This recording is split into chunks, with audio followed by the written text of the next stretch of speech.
If Mary I is remembered in shades of dark crimson and suffocating smoke, her younger half-sister, Elizabeth I, is traditionally bathed in the blinding, golden light of national myth. She is Gloriana, the Virgin Queen, the master politician who steered England through a perilous storm into a glittering golden age. We see her in her later portraits as an icon rather than a human, encased in pearls, wearing a towering red wig, her face painted dead white with lead makeup. But just as the myth of Bloody Mary obscures a deeply tragic and resilient woman, the myth of Good Queen Bess hides a calculated, deeply insecure, and intensely complicated survivor. To understand the legendary queen who ruled England for 45 years, we have to strip away the pearls and look at the girl who grew up in the shadow of the axe.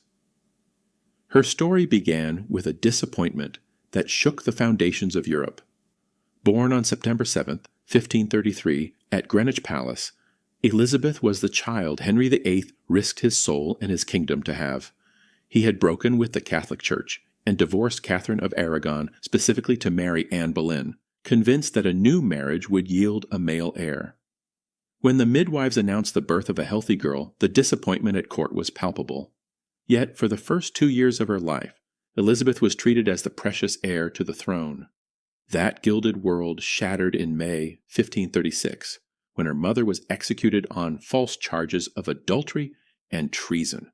With the stroke of a swordsman's blade, Elizabeth's status collapsed. She was declared a bastard, stripped of her royal titles, and banished from her father's sight to a country estate. Growing up under the shadow of her mother's execution, Elizabeth learned an early, chilling lesson. The favor of a king was a lethal thing, and survival required absolute caution. Despite her isolation, Elizabeth possessed an extraordinary mind, becoming a linguistic prodigy, fluent in Greek, Latin, French, and Italian, under the tutelage of brilliant Renaissance humanists. She watched her father cycle through 4 more wives, quietly concluding that marriage was a dangerous trap for a woman. When Henry VIII died and her young brother Edward VI took the throne, Elizabeth was plunged into the treacherous waters of adult court politics, narrowly surviving a dangerous political scandal involving her predatory stepfather Thomas Seymour. She had looked into the abyss of the executioner's block at just 15 years old and stepped back. The stakes became even higher during the reign of her sister, Mary. As a Protestant, Elizabeth was a natural figurehead for any rebellion against Mary's Catholic restoration, forcing her to play the part of a submissive, obedient sister with flawless precision. But when Wyatt's rebellion erupted in 1554, Mary's council suspected Elizabeth was secretly involved. On a rainy Palm Sunday, the 20-year-old princess was arrested and brought to the Tower of London, forced to enter through the Traitor's Gate, the very place her mother had passed through before her execution. For 2 terrifying months, Elizabeth lived in the shadow of death, fully expecting to be led to the block. Mary's ministers clamored for her execution, but Elizabeth never broke under pressure, and because no definitive proof of treason could be found, Mary eventually spared her life. On November 17, 1558, the waiting finally ended. Mary passed away, and the crown devolved to the 25-year-old Elizabeth. Legend says she was sitting under an oak tree at Hatfield House when the news reached her, falling to her knees and declaring it the Lord's doing. Her immediate task was to heal a deeply fractured country. Elizabeth's religious settlement of 1559 struck a deliberate, pragmatic middle ground between radical Protestantism and traditional Catholicism, famously declaring that she had no desire to make windows into men's souls. As long as her subjects were outwardly loyal to her and the crown, she was not interested in policing their private thoughts. A massive, peaceful departure from the brutal persecutions of her sister's reign. Almost immediately, Elizabeth faced intense pressure from her parliament to marry and secure the succession, as a single woman ruling alone was seen as unnatural in the 16th century. Elizabeth, however, used her unmarried status as the ultimate diplomatic weapon, dangling the prospect of an alliance before the princes of Europe to keep them at bay for decades with the promise of her hand.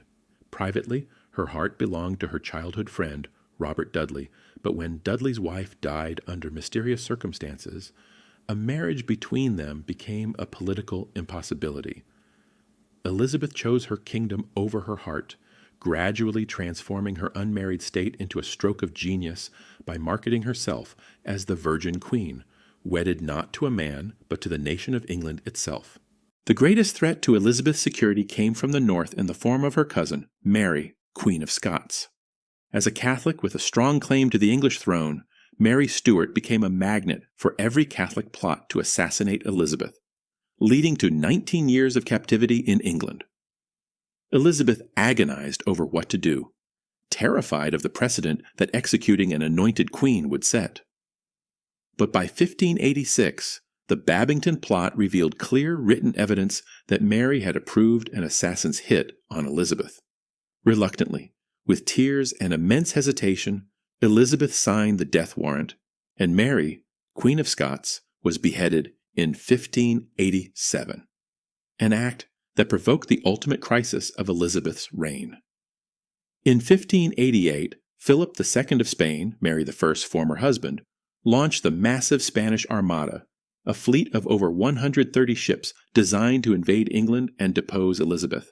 Dressed in a white velvet dress and a silver breastplate, Elizabeth rode out to her troops gathered at Tilbury and delivered her most famous speech, proclaiming that while she had the body of a weak and feeble woman, she had the heart and stomach of a king of England. Through a combination of English naval ingenuity and a devastating storm, the Armada was scattered and destroyed.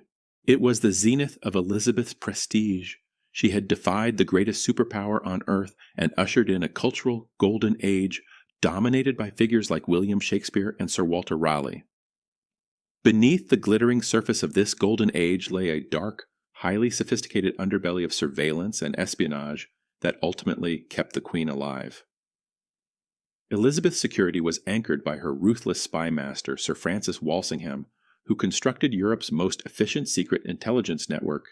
In an era of constant assassination plots and religious subversion, Walsingham's sprawling web of informants, double agents, and codebreakers infiltrated everything from local London taverns to the highest courts of Catholic Europe. This early version of a surveillance state meant that while Elizabeth projected an aura of effortless, divine protection to her people, her survival was actually bought through intercepted letters, decoded ciphers, and quiet executions in the shadows. It was this invisible shield of statecraft, rather than mere luck, that ensured the crown remained securely on her head. As the decades rolled on, maintaining this image of timeless majesty became Elizabeth's most demanding performance.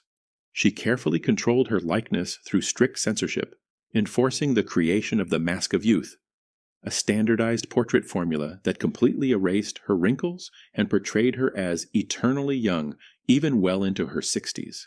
In reality, the toll of aging was severe. She lost many of her teeth to a lifelong love of sugar, and her hair thinned drastically, requiring increasingly elaborate red wigs and thick layers of toxic white lead makeup. Yet, this deliberate cult of personality was a political necessity, successfully transforming an aging, fragile woman into an immortal symbol of England's stability, ensuring that even as her physical body weakened, her divine authority remained unquestioned. The final decade of Elizabeth's life, however, was far from golden. The 1590s brought terrible harvests, economic inflation, a draining war in Ireland, and the loss of her oldest, most trusted advisors. The aging queen grew increasingly isolated, eventually forcing her to execute her former favorite, the rebellious Earl of Essex, when he attempted a failed coup. By 1603, the last Tudor was fading, suffering from deep melancholy and severe illness. On March 24th, 1603, the 70-year-old queen quietly passed away, naming James VI of Scotland as her successor. Elizabeth I was not a perfect ruler. She could be frustratingly indecisive, vain, and ruthlessly cold when cornered, but she achieved what no one thought a woman could do in her era. She maintained the peace of a volatile nation, built an empire, and left her country stronger, wealthier, and more unified than she found it. Today, She lies buried beneath a magnificent monument in Westminster Abbey, her stone effigy resting directly above the coffin of her sister, Mary. It is a striking irony of history that the two sisters who spent their lives fighting for different worlds are forever locked together in the same earth, their long, exhausting struggle finally at an end.